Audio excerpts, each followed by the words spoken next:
Bonni is here with me, and we are responding to your questions. This is Coaching for Leaders, episode 714. Produced by Innovate Learning, maximizing human potential. Greetings to you from Orange County, California. This is Coaching for Leaders, and I'm your host, Dave Stachowiak. Leaders aren't born, they're made. And this weekly show helps you discover leadership wisdom through insightful conversations. Every once in a while, Bonni joins me here on the show a couple times a year, and we respond to your questions that have come in. If you have a question that you would like us to consider for a future Q&A episode, if you go over to coachingforleaders.com/feedback, that is the very best place to do that. And Bonni is here with me to respond to a bunch of the questions that have come in recent months. And Bonni, it's so good to see you. It's nice to be here. Let's start with some of the questions that have come in, and we're going to begin today with a question from Josh. Josh writes, I have a question regarding chat groups in the workplace for remote workers. My current workplace uses Teams for chatting, and we're trying to make it a place of help when people need help and also where they feel heard. Our work environment is structured as a help desk, so we receive all the calls and requests for assistance for equipment and software applications. We have the frontline call takers that will use our chat to ask for assistance, but we also have our chat to stay engaged with each other. This has caused some frustration within our work, with conversations being overlooked and not answered, or people being seen. My ask is that, do you have any suggestions and or resources on how to create effective chat groups or channels to keep everyone engaged and making sure everyone gets the collaboration they need? Bonni, I was thinking about this question from Josh and thinking about how much the world has changed in the last 20 or 30 years since I started my career on what technology looks like, on how we all communicate. And while the technology has changed, some of the principles, I'm not sure, have changed all that much. And I was thinking back to my first role as a professional manager full-time.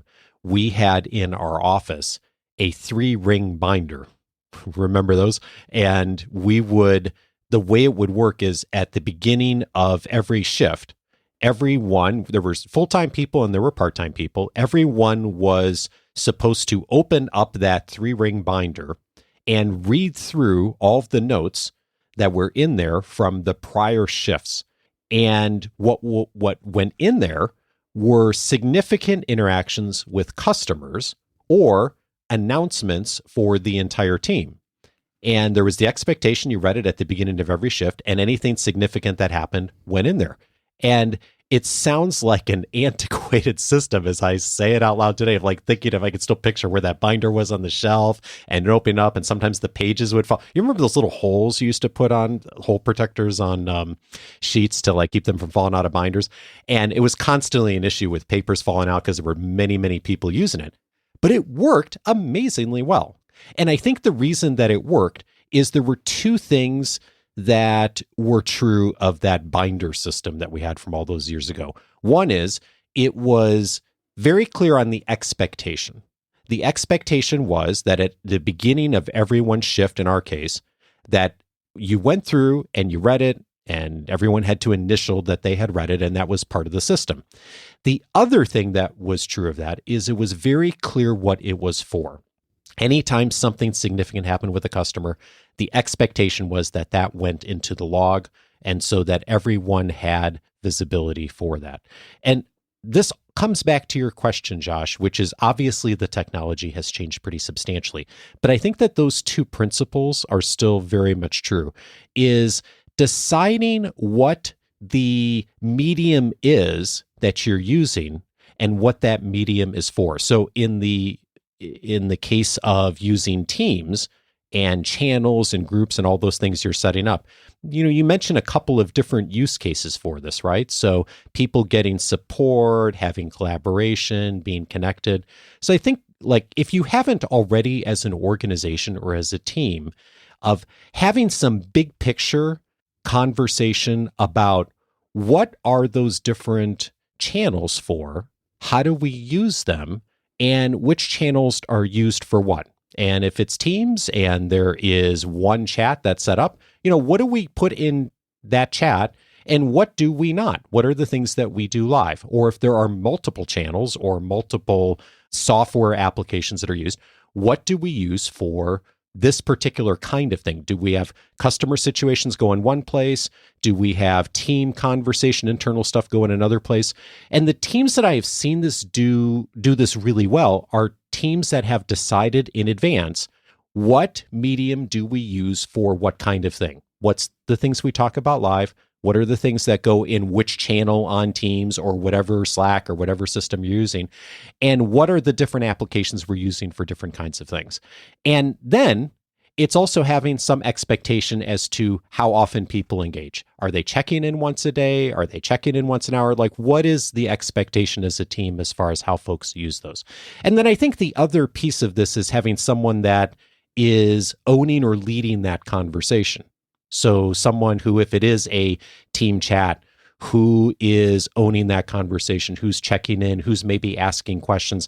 And I think in particular, that's helpful also to have some sort of informal channel. And one of the things that I remember from Sidal Neely's work, who's at Harvard and has done a ton of research on remote work long before many of us were doing remote work, is that she reminds us of the importance of having informal places to connect and to collaborate as well, of having channels where people can do that, whether it's a live informal thing or if it's something that is a system or software or a channel. And so having someone that can lead that conversation and go in there and facilitate, I don't know if if it's not public, it's not something you need to necessarily moderate, but having someone who's in there asking questions, being curious. It's just not enough to set up a channel and to expect people to engage with it. There needs to be expectations, understanding, a framework about that, and someone leading that conversation just a bit. Dave's story is getting me revisiting history as well. My first job out of college was teaching computer classes. I used to teach 5 or 6 different 8-hour classes, all on Microsoft Excel. And I will say that you are probably asking teams, especially Teams chat, to do far more than it was designed, which often comes up when we talk about applications. People, for example, would want Microsoft Excel to be a relational database. And there's some differences between relational databases and what at least Microsoft Excel was capable of doing back then.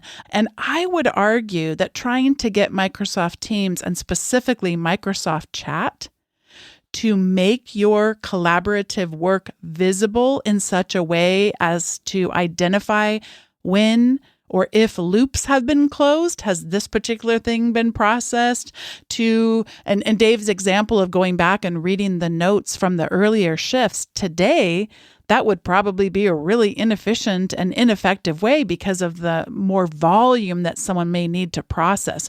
Reading handwritten notes wouldn't quite do it for you. My suggestion is that you might want to look at other tools that are designed specifically for a use case of tracking, here's requests that have come in, are we hearing people and what their needs are, and then how those needs have been met. And this is by no means an advertisement for the product I'm going to mention, but one of the better, if not best, products and services in this is called Zendesk, and it's a help desk manager. There are many of them out there, lots of different price points.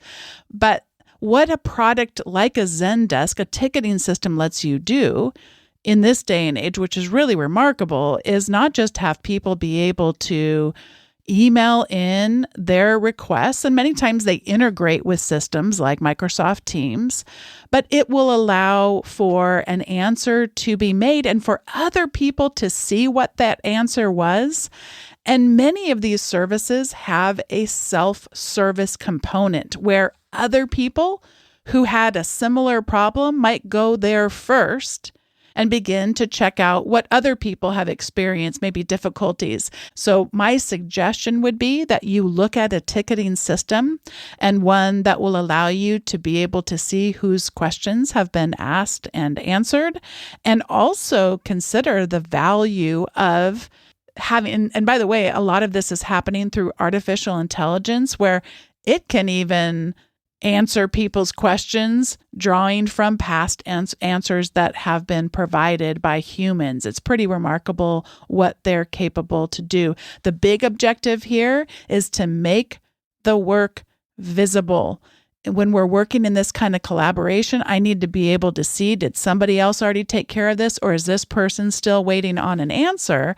And so I think you're trying to get teams to do more than it was designed to do. And especially it may be able to cobble its way. There's something called Microsoft Planner, for example. I use it for some things, but Microsoft Planner is nowhere near as use case specific as a ticketing system might be for you in these cases. As you were talking, Bonnie, I was thinking Help Scout's the other one I've heard of folks in our community using a ticketing system. I love that you drew that distinction. So hope that's helpful for you, Josh, and let us know what you decide to try. And speaking of your podcast, Bonnie, this next question may require a bit of context for those who don't know. Bonni hosts a podcast called Teaching in Higher Ed, helping higher ed faculty to do a better job at being present for their students and teaching effectively. And this question comes from Lily, who listens to both of our podcasts. She writes, "Hi, Dave and Bonnie. I'm relatively new to your shows and I'm absolutely loving them both. Thank you. I'm a lecturer in higher education who, as well as being a course lead, have just secured a new faculty learning and teaching leadership role. This requires me leading my peers. In the new year, I have set up innovation groups, basically action learning groups, so that the course leads can start working more collaboratively, learning and supporting each other. This is about hoping to change our faculty culture. My concern is they won't engage as they always say they are too busy. My question is, any advice on structuring the first session to enhance engagement and any advice on gaining buy-in? Thanks in advance for your guidance." Bonnie, I'm going to let you start with this one since, of course, this is very much your world, and I'll jump in and add anything I think of as well. Priya Parker talks about in The Art of Gathering how vital it is to focus on purpose. And let me go back just a second, by the way, and say congratulations on this new role. And thank you for listening to both of these shows. We could just, go off, Dave, and have an entire series of podcasts just on this one question alone. So I'll try to behave myself here. But my advice to you is to focus on purpose and do it absolutely laser focused every single time. What is the purpose for why you are gathering? I want to caution you, you're going to hear this. I'm too busy a lot. And some of this has to do with, among other things, what's known in the scholarship of human motivation and human behavior as the locus of control. How do we explain what happens to us?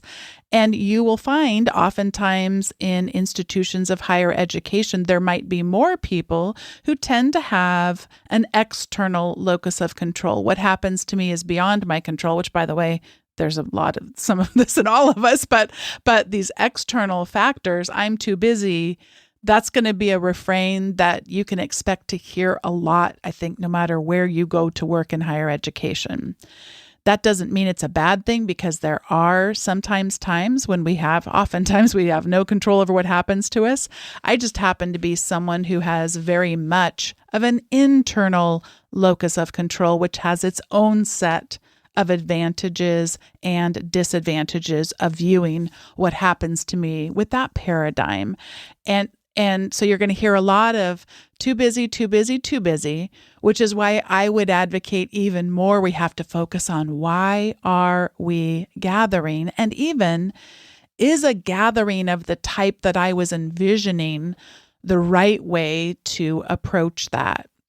I mentioned earlier in an earlier question about making the work visible. I sort of have three things that are really central to my work and my leadership, and they all have to do with the work. And the first one is to show up for the work. That's this idea that we show up in as authentic of ways as we're able to in a given context, and we welcome and try to cultivate in others the ability to do so. We do the work, so we're people of integrity. We do what we say we will do, and then we make the work visible. And so that's going to be important in all of this. You may show up and there's no one there. You may show up and there's one person there. That is a real fear that could happen. And I would just prepare you that, yeah, that might happen. People might think that they're too busy. I would encourage you to be learning from that. But when you're trying to change a culture, that's going to take some time. And so everything isn't going to go in direct proportion to how well you planned for whatever this is, how well you promoted it, how well you execute on those plans. A culture change is going to take a lot longer than really nailing that first time or the second time or the third time. That being said, focus on the purpose. Make that work visible. So for those who do show up, you want it to be a spectacular experience where they are left wanting more. I mentioned you're going to hear a lot. I'm too busy for this. You're also going to hear a lot. Gosh, I wanted more from that. I wanted more from that can sound like, gosh, couldn't you have made it longer? Or could you do more of these? I would invite you to consider it's a good thing when your party ends before everybody's exhausted and bored with each other. It's a good thing if you finish the first book in the series and you can't wait to get to the second thing. If you are hearing that kind of feedback that it wasn't long enough, there aren't enough of them, that's a good thing. You've created some excitement. You've created some energy. You've created this. You started to create some curiosity for those who weren't there to have been a part of this. So don't necessarily instantly turn up the volume just because you start to hear that. I hear it pretty regularly. I also hear the I don't have time for this. Speaking of, I don't have time for this. Avoid the temptation to record everything. You will have people who will say, I am too busy. I can't be there. Can you record this? If you announce in advance that you are going to record that, you are going to create a scenario where me, as interested as I was in whatever it is that you had planned that day, as interesting as it sounded to me, my mind will shut off as busy as I am, knowing that you're going to record it.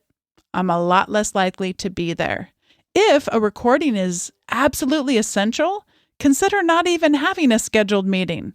Just record with that person. If it's some great, 5 lessons on whatever, 15 minutes, you send out that video. Get your culture used to that valuable things are going to come from you and your leadership, not always through a scheduled event, but also through the way that you curate and the way that you create. There are other ways for you to generate the kind of collaborative learning that you're describing besides just that one scheduled event. The last thing that I will say before asking Dave for his ideas is that you're going to need a home for this work. Try to resist just managing this over email. Hey, I'd like to invite you to come to this thing. There will need to be some sort of a home for where things live, like articles that people may want to read to learn more, or podcast episodes, or perhaps there's a way that you might want to have some conversations happening after the fact. So what is your home going to be for where the different assets and resources can live in addition to your scheduled time where people get together? I am so glad you mentioned recording. Yes to all of that. Yes to not recording almost everything out there. It's an interesting habit so many organizations and teams have gotten into. So yes to everything Bonni said. And she mentioned Priya Parker at the very beginning of her response. We had Priya on the show, however many years ago, her book came out, The Art of Gathering, which is an incredible book. So Lily, may be a book that'd be helpful for you as you enter into the season of bringing people together. And one of the principles that I really love, I think it's in her book, or maybe I heard her say it in another venue or in the episode itself, is, and I don't remember her language, but being able to broaden and elevate the conversation a bit before you get into the work of whatever the team or the group is doing. And one of the examples that she talks about that I think is in the book is bringing people together. In this case, it was bringing people together from many organizations and having them come together. And the first hour or so of the event, it was like a multi-day thing of inviting people to not share what their organization was or their role or what they did professionally, of just to get to know each other as people first. And I think I remember hearing that and thinking, wow, what a neat idea. And I do that today now in our academy cohorts when they begin. We are working together for usually many, many, many months. And the very first session of those groups, oftentimes I will begin by starting with a big picture conversation versus talking about people's roles and organizations and titles and all of those things that we often do in professional context. Of let's start with something big picture of, let's get to know each other as people first. And so bringing in some questions that allow that to happen. And one of my favorite exercises comes from Patrick Lencioni in the 5 Dysfunctions of a Team. It's a personal histories exercise. I will link to it in the notes. He's got it up on his website and has for years for people to use. And it's a very simple set of questions of bringing a team or group together for the first time of people getting to know each other. And you can do the exercise, and depending on the size of the group, 20, 30 minutes or so. And it's just a really nice way to broaden and elevate the conversation first of setting the tone for what you're about to do. The other thing that can be helpful is setting some team expectations at the beginning of like, okay, what are we here to do? What are we trying to accomplish together? We've done episodes on this. I'll link to them afterwards. But being able to set that big picture lens first and to tell people you're doing that. I think so often we bring a group together and we just jump in and start doing stuff. And we don't stop and talk about the bigger picture of people getting to know each other. In your case, people may know each other, but you can still do these exercises. It's amazing like how often people have worked together for a decade and they don't really know a lot about the other person personally. So you can start with something like this and then set the framework for like, what does this look like going forward? And I think oftentimes we feel like when we bring people together, they finally all show up in the room. Maybe they're not going to show up next time. We have that fear, right? And we feel like we have to try to do as much as possible in that 1 hour or 30 minutes or whatever we have. And oftentimes the very best thing we can do is just to help people to build a bit of trust with each other in the first conversation or to set a few expectations. And if we begin there, then that gets the engagement, the collaboration, a bit more trust going. And then it opens the door to be able to do a lot more in the second, third, and fourth conversation. And Lily, tell people you're doing that if you do that. But if you start there, big picture, and set the groundwork first, I think it opens up the door for you potentially to do a lot more. I was having one of those moments, Dave, where I could picture those people who are familiar with this type of group, what is called in higher education, yelling at their car radios or off into the distance at like, why aren't you mentioning faculty learning communities? You mentioned this being a new role to you. And in the small chance you have not heard of faculty learning communities, that's going to be an excellent place for you to start because what you are describing sounds an awful lot like a faculty learning community. They are peer-led groups of faculty members. One of the things you mentioned being afraid of was, or concerned about, was this being a relatively new role for you and being expected to lead your peers. It's a wonderful thing when we can orient ourselves toward collaborative learning, takes a lot of pressure off of you and puts a lot more healthy pressure back to the learning that can only happen in groups. So these are peer-led groups of faculty members, generally 6 to 12 people, who often and typically engage in a active, collaborative, year-long program. And they're structured in ways that provide encouragement for each other, provide support and reflection, and in many cases actually can result in some sort of research. Some universities will actually have faculty learning communities that present at a conference, whether it is a conference at your university or if it's one that is part of a broader set of scholarship that involves other universities. But just in case anybody was yelling at their podcast player, I wanted to mention the name of these groups, and that is, there's a ton of research out there. Milt Cox is someone who was quite involved from the very beginning in faculty learning communities. There are books, podcasts, websites, all sorts of things to get you started on this journey. Thanks, Lily, for your question. So let's tackle one more question here from Nicole. Nicole writes, "Hello, Dave. I hope this email finds you well. I very much enjoy your podcast still, and thank you for your dedicated work. May I request some advice on a challenging situation? I'm having a challenge keeping a major donor happy. We do appreciate their support and commitment to our work. The donor is very generous to our nonprofit. We speak to him on a regular basis, often weekly and via text at any time.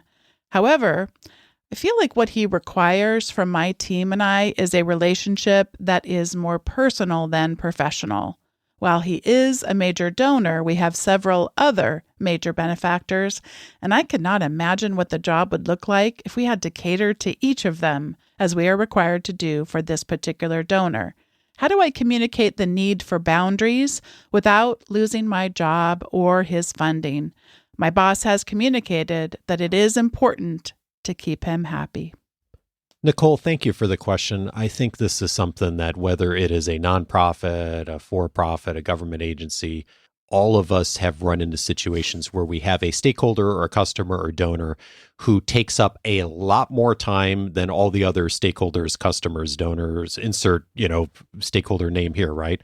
And this is just, part of this is just the reality of collaborating and working with and serving people. It's that old 80-20 principle of 20% of the people are going to require 80% of the work.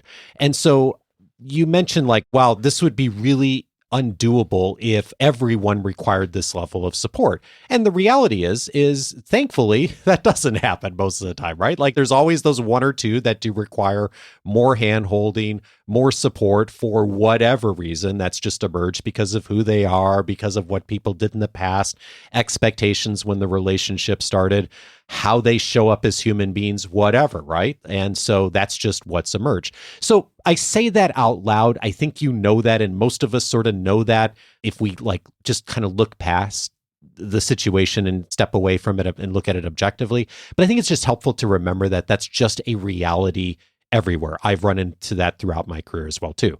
Now, that said, as you point out, there should be appropriate boundaries for things and what does and what does not work. And I think about your boss's message of keep him happy. To me, that is a very different thing than do whatever he asks you to do. So yes, keep the donor happy, and also what are the expectations, the boundaries that are going to work for you and for your team. And you illustrated the distinction. You didn't say what, but some of this is more personal than professional. So I think one question to ask of yourself and maybe your team is, what are the things that you are doing for this donor or the requests you are getting that are related to the work of the organization, the nonprofit that you are leading, and are related to the work you are doing and serving folks? And what are the things that are kind of sort of related, but not really to that? And what are things that are clearly not related at all, like our personal requests, or someone, I don't know, wants you to do something that's just unrelated to the support that they give to the organization? And again, I don't know what those things are because you didn't mention, but I think if you just start to maybe sit down, spend a little bit of time thinking about all right, what are the kind of requests that my team and I have gotten over the last month? And where do they fall into those buckets? And maybe you just start with the list of all right, here's the 10, 15, 20, however many requests. And what do they look like? And you kind of group them up and okay, what are things that are related to our work? What are things that are not? And then you maybe make some decisions. And one thing you might do is you say, okay, we got all these requests, 20 requests in the last month, and 10 of them are related to our work, related to the organization, the kinds of things we would normally do for donors. Yeah, maybe it's a higher quantity than we normally do for someone else, but it sort of fits in the scope of what we would do. And then there's these other 10 requests that aren't, and are something that are taking my time, my team's time, are keeping us from doing the work that we are here to do to support the people that the organization's serving. And that's the way I'd think about it. If you're getting a lot of requests from a donor that don't have things to do with serving the organization, ultimately, that's not a benefit to anyone. They're not using the resources they've donated to the organization well if they're taking your team's time to do things that aren't in alignment with the purpose and mission of the organization. And if you identify some of those things and say, hey, maybe here's some things that we would no longer do, I think that is something you then go and have a conversation with your boss and some of the other stakeholders and say, hey, I've spent some time thinking about the time that we're dedicating to this donor as our team, and we're going to continue to keep them happy. We're going to continue to dedicate the time and resources. And I'm noticing that there's this one particular area of requests that don't really line up with the mission and the purpose of our organization. And I'm thinking that I'm going to sunset doing some of this particular work or responding to this particular request. And by the way, that's a word that I like to use when I'm thinking about stopping doing something or stopping providing support for a service or whatever that's emerged over time is sunset. It's a signal that like a season is done. And then this is something that I'm just not going to do any longer. And depending on what that is, you might decide to have a conversation with the donor and say, hey, I know that our team has provided this support to you over the last month, year, 10 years, whatever. And we've reevaluated some of the things we're doing, and we're committed to continuing to do the things that are so critical and so important to the work that you have supported for our organization. And here's one thing that we're going to sunset in this next season in order to do that work well. Or maybe you don't say that. Maybe you just start to do a little bit of that in practice. And one thing in the event that none of that's helpful, Nicole, and is like, well, I can't do that. This is just the way things are. I think one other thing just to try on a tactical level is I know early in my career, whenever a stakeholder customer requested something, I felt like I needed to respond instantly, either me or my team. And one of the things I've learned over the years is that it's helpful sometimes to slow things down a little bit. That if you get a text at 4 p.m. on a Friday afternoon, that you still respond to it, but maybe you don't respond to it till Monday morning at 8 a.m. And it's really interesting, like just putting a little bit of space on some things, and you may try that and just experiment with that a bit, assuming nothing else works, and just seeing, okay, does that slow down some of this? Because I have gotten myself in trouble so many times of doing unnecessary work for people and supporting people by just like responding instantly, and just slowing things down a little bit, taking a day or two to respond to a request. Again, in the context of the things that aren't central, aren't important to your work, the organization, I found often helps to reset the pattern of the relationship just a bit and set a new standard, even in a situation when you can't have a more explicit conversation about it. I remember when I first started out in my master's in organizational leadership program about 25 or so years ago, and it's stayed with me all this time, was just this distinction that for many of us, we fall somewhere on a continuum of focusing more on tasks and more on relationships. Now, of course, most people's leadership frameworks are more complicated than a single continuum, but you might think about for yourself, do you tend to focus more on the tasks that need to get done or the relationships that need to get cultivated? If you had to pick, somewhere where you might place more of your time, your passion, your talents in a particular overly simplified spectrum like that. And as I was reading your question and listening to Dave reflect on it, I kept thinking, you need a Shannon. You need a Shannon. And what I meant by that is that I have a colleague who I work very closely with, for whom a lot of her passion, her imagination, her talents are really wrapped up in relationship strengths. I encourage you to look at Lisa Cummings' work on her Lead Through Strengths website and try to think through, for the people on your team, do you have someone or someones for whom on a simplified spectrum, like task versus relationship, might find themselves spending more time on cultivating relationships and finding energy and passion. This is not to say that those who are more naturally inclined toward relationship are not also expected to get tasks done on their job, nor does this say that those people who tend to orient themselves more toward task aren't expected to and should cultivate the ability to build relationships. But if you have someone for whom this is an inherent quality, meaning it comes naturally to them, it's their default setting, it might be worth thinking about if there is anyone on your team for whom this might be an energizing experience. I concur with Dave that you might want to start to slow down and sunset just for the overall culture and health of the organization. But is there someone on your team who may feel a spark of delight to get to, really cultivate a relationship with someone who's given so generously, in contrast to what sounds like a very taxing relationship for you? So those are just the thoughts that I have. Sounds like a challenging situation. I know Dave and I would love to hear any steps that you take. And I'm also put a little asterisk next to sunset. I literally just found myself wanting to just carry around a piece of paper with me where I make a list of things that I might also like to sunset. That word does sound it really resonates with me too.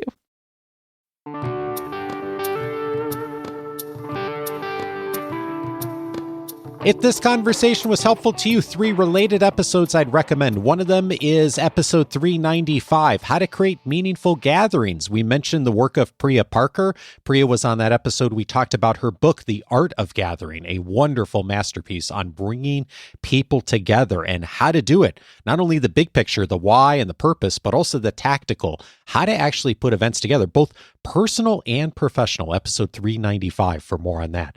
Also recommended episode 509, Transitioning to Remote Leadership. Tammy Bjelland was my guest on that episode, and we talked about one of the key tactics she recommends is having teams set up a team charter for how they communicate. When do we use email? When do we get on Slack? When do we use Teams? What do we talk about in person?